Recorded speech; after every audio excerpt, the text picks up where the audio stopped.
Non c'è età per la felicità. A 70 anni la leggenda del tennis italiano Adriano Panatta ha messo a segno il suo colpo di rovescio più riuscito, convolando a giuste nozze con la sua bella Anna Bonamigo.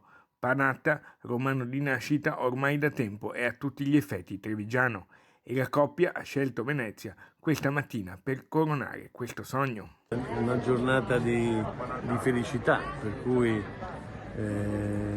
poi abbiamo scelto Venezia perché adesso io abitando a Treviso veniamo molto spesso a Venezia e Venezia insomma si sa che è la città forse più romantica, forse del mondo, neanche d'Italia, e poi io amo molto Venezia.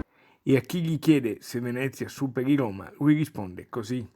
Non fate subito classifiche, io a Roma sono nato, sono cresciuto ed è nel mio cuore una città meravigliosa, però ormai la mia vita è cambiata e sono qui in Veneto, per cui Venezia mi sembrava il luogo migliore per sposarsi.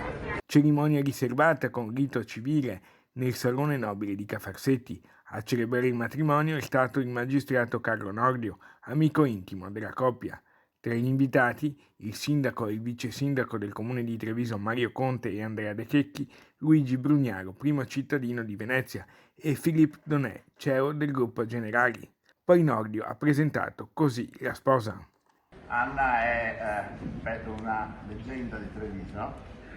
Per restare nell'ambito della filosofia greca evocata dal nostro governatore, direi che riassume i concetti fondamentali dell'estetica e dell'etica greca, il kalos kai agazos, il bello e il buono.